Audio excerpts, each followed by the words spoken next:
जय हिंद दोस्तों अब तक हम रीजनिंग के 6 पार्ट डिस्कस कर चुके हैं। ये हमारा 7वां पार्ट है जिसमें हम प्रतिस्थापन कोड आकोड के बारे में बताएंगे। इससे पहले हम ये 3 टाइप डिस्कस कर चुके हैं और रीजनिंग की कुछ बेसिक कॉन्सेप्ट डिस्कस कर चुके हैं जो कि इन प्रश्नों को लगाने के लिए बहुत ही जरूरी होता है। तो अगर आपने इससे पहले के वीडियोस नहीं देखे तो आप पहले की वीडियोस देख लीजिए, उसके बाद ये वीडियोस देखिए क्योंकि वो वीडियोस बहुत ही महत्वपूर्ण है कोडिंग डिकोडिंग चैप्टर में।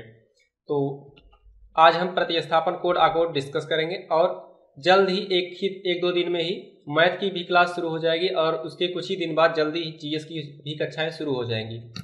तो आपने अगर हमारा चैनल सब्सक्राइब किया हुआ है तो फिर बहुत अच्छी बात है, और अगर आपने नहीं सब्सक्राइब किया है तो आप सब्सक्राइब कर लीजिए ताकि वो वीडियोस आपसे मिस ना होने पाए। अगर आप सब्सक्राइब किए हुए होंगे तो जब भी हम वो वीडियो अपलोड करेंगे तो आपके पास नोटिफिकेशन जाएगा जिससे आपको पता चलेगा कि नया वीडियो आया हुआ है, वो आपको देखना चाहिए क्योंकि वो वीडियोस आपके एग्जाम के लिए, पुलिस भर्ती एग्जाम के लिए बहुत ही महत्वपूर्ण होंगे। तो इसलिए आप हमारा चैनल जरूर सब्सक्राइब कर लीजिए।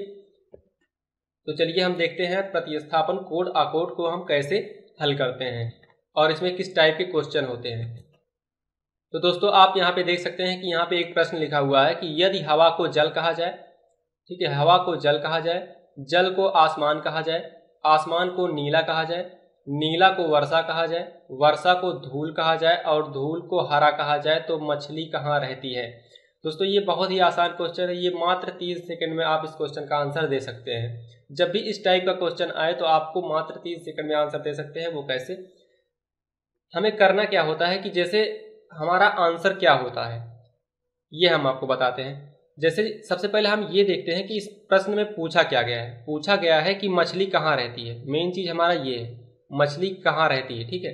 तो इसका जो सही में उत्तर होता है वो क्या होता है कि मछली कहाँ रहती है। तो इसका सही उत्तर होता है कि मछली कहाँ रहती है, जल में रहती है, ठीक है। अब इस प्रश्न में जल को जो कहा गया होगा वही हमारा आंसर होगा, ठीक है। तो आप वही ढूंढेंगे कि इस प्रश्न में जल को क्या कहा गया। तो हम यहां से अगर देखें जल को आसमान कहा जाए तो जल को क्या कहा गया है, आसमान, यानी कि हमारा सही उत्तर क्या होगा, आसमान। तो हम आसमान पे सही का टिक करेंगे, ठीक है। अगला प्रश्न है यदि हवा को पत्थर कहा जाए, पत्थर को जल कहा जाए, जल को पुल कहा जाए, पुल को वर्षा कहा जाए, वर्षा को गर्म कहा जाए और गर्म को ठंडा कहा जाए तो हम हाथ को किस चीज से धोएंगे। अब हमें क्या देखना है कि सही में क्वेश्चन जो पूछा गया है उसका उत्तर क्या होता है। सही में प्रश्न पूछा गया हाथ को किस चीज से धोएंगे, तो सही में हम हाथ किस चीज से धोते हैं, जल से धोते हैं। तो इस प्रश्न में जल को जो कहा गया होगा वही हमारा उत्तर होगा। तो इस प्रश्न में कहा गया है जल को पुल कहा जाए, ऐसा लिखा है। तो यानी कि हमारा सही उत्तर क्या होगा, पुल। इसी पुल पे हम सही का टिक करेंगे। अगला प्रश्न है यदि हवा को जल कहा जाए, जल को हरा कहा जाए, हरा को धूल कहा जाए, धूल को पीला कहा जाए और पीला को बादल कहा जाए तो मछली कहाँ रहती है। मछली कहाँ रहती है, एक्चुअली सही में जल में रहती है। तो जल को इसमें क्या कहा गया है, जल को कहा गया है हरा। तो हमारा उत्तर क्या हो जाएगा, हरा। अगला प्रश्न है यदि आंख को हाथ कहा जाए, हाथ को मुंह कहा जाए, मुंह को कान कहा जाए, कान को नाक कहा जाए तथा नाक को जीभ कहा जाए तो निम्न में से किससे मनुष्य सुनता है। अब प्रश्न पूछा गया है कि किससे मनुष्य सुनता है, ठीक है। तो सही में हम किससे सुनते हैं, कान से सुनते हैं। तो अब इस प्रश्न में कान को जो कहा गया होगा वही हमारा उत्तर होगा। तो कान को क्या कहा गया है, कान को नाक कहा जाए, ठीक है, लिखा है कान को नाक कहा जाए। तो यही हमारा क्या उत्तर होगा, नाक। तो हम नाक पे सही करेंगे। अगला प्रश्न है यदि हरे का अर्थ लाल, लाल का अर्थ पीला, पीले का अर्थ नीला, नीले का अर्थ नारंगी और नारंगी का अर्थ हरा हो तो स्वच्छ आकाश का रंग कैसा होता है। तो देखिए स्वच्छ आकाश का रंग होता है नीला। अब इस प्रश्न में नीले को जो कहा गया होगा वही हमारा उत्तर होगा और कहा गया है नीले का अर्थ नारंगी है, यानी कि हमारा उत्तर क्या है, नारंगी। अगला प्रश्न है किसी भाषा में अंगुली को एड़ी, एड़ी को पैर, पैर को अंगूठा, अंगूठे को टखना, टखने को हथेली और हथेली को घुटना कहते हैं तो एक निरक्षर व्यक्ति हस्ताक्षर की जगह किस चीज का निशान लगाएगा। अब देखिए प्रश्न पूछा गया है कि निरक्षर व्यक्ति हस्ताक्षर की जगह किस चीज का निशान लगाएगा। तो सही में वो उसका उत्तर क्या होता है, रियल। सही में वो अंगूठे का निशान लगाएगा। अगर वो निरक्षर है तो अंगूठे का निशान लगाएगा। अब प्रश्न में अंगूठे को जो कहा गया होगा वही हमारा उत्तर है। तो अंगूठे को कहा गया है क्या, टखना। अंगूठे को टखना कहा गया तो हमारा उत्तर क्या हो जाएगा, टखना।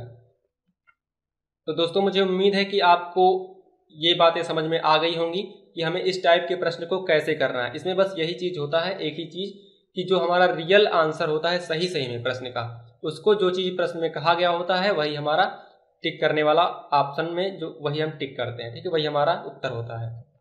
तो दोस्तों अगर आपको ये वीडियो पसंद आई हो तो वीडियो को लाइक ज़रूर कीजिएगा, ये बात मैं हमेशा आपसे कहता हूँ, और सब्सक्राइब भी कर लीजिए हमारे चैनल को, क्योंकि हम अब जल्द ही मैथ जीएस के भी वीडियोज़ लाने वाले हैं जो कि आपके लिए बहुत ही हेल्पफुल होंगे।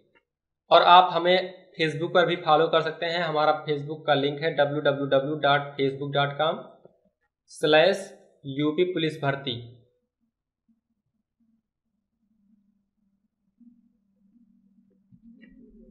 आप इस लिंक पर जाके हमारे फेसबुक पेज को लाइक कर, ताकि आपको फेसबुक पेज पर ही नए नए अपडेट्स मिलते रहें। तो दोस्तों रीजनिंग का जल्द ही अगला पार्ट हम लेके आएंगे।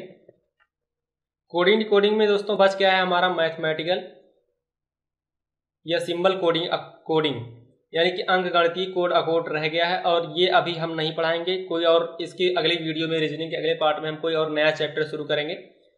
ये जो पार्ट रह गया इसको हम बाद में बताएंगे। तो आप हमें कमेंट करके बताइए कि हम कौन सा चैप्टर इसके बाद अब शुरू करें।